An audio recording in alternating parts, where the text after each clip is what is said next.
বান্দৰৰ সাধুটো শুনিবা বান্দৰ এটা বান্দৰ আছিল বান্দৰটো গছজোপাত থাকে এলেহুৱা মস্ত ঘৰ চৰ নবনায়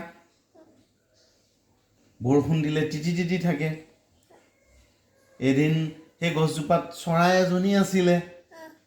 চৰাইজনী দুটা টিকলা টিকলা বেবী আছিলে বেবী এনেকৈ মাতি থাকে বেবীকেইটাই মাকে চৰাইজনীয়ে বেবীকেইটাৰ কাৰণে ধুনীয়া ঘৰ এটা বনাই দিছে গছৰ পাত আনি আনি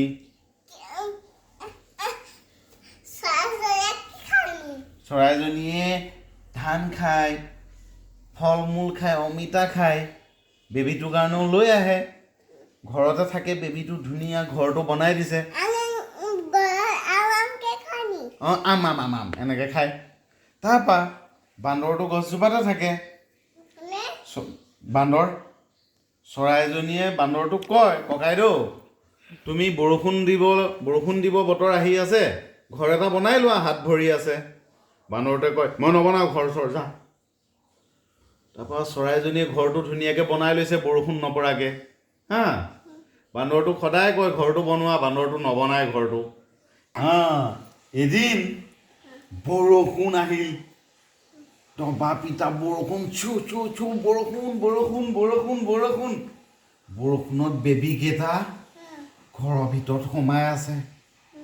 বৰষুণত বেবীকেইটা ঘৰৰ ভিতৰত সোমাই আছে বৰষুণত নীতি তাকে আছে বান্দৰ কাইটো ঘৰ নাই ক'ত থাকিব এইটো এলেহুৱা ঘৰ নবনালে এলাহ ঘৰ ক'ত থাকিবহি চৰাই বেবী ঘৰটোতে এনেকৈ মূৰটো সোমোৱাই পেলাই বৰষুণৰ পৰা বাচিবলৈ লুকাই আছিলে তেনেকৈ থাকোঁতে বেবী ভাগৰ মাকজনীয়ে ক'লে তোৰ হাত ভৰি থকা পাছতো ঘৰ নবনাও মই বনোৱা ঘৰটোত থাকিব আহিছা এনেকৈ থাকিলে মোৰ পোৱালীকেইটাই কষ্ট পায় ঘৰটো ভাগি যাব তই বান্দৰটো দিগদাৰ কৰি থাকে ন বেবীকেইটাক গৈ তাৰপৰা চৰাইজনীয়ে ক'লে তোমাৰ হাত ভৰি আছে চব আছে ঘৰ বনাই লোৱা মোৰ ঠোঁটটো থাকোঁতে মই ঘৰ বনাই লৈছোঁ বান্দৰকাই খং উঠি গ'ল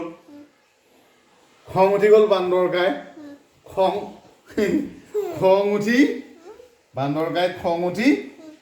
বেবীকেইটা থকা ঘৰটো ভাঙি পেলাই দিলে তললৈ বেবী কান্দিছে বেবী তলত পৰিলেগৈ মাটিত গৈ বান্দৰকাই পেলাই দিলে বেবীয়ে কান্দিলে তাৰপৰা তেতিয়া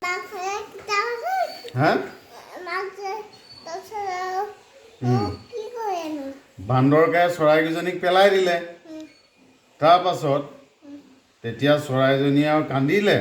কান্দি পেলাই ক'লে অজ্ঞানিক জ্ঞান দিলোঁ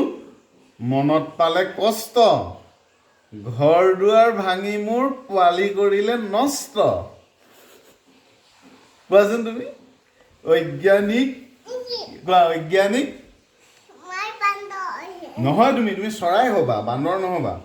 চৰাইটোৱে ঘৰ বনায় বেবীকেইটাক মৰম কৰে ধুনীয়াকৈ ঘৰ বনায়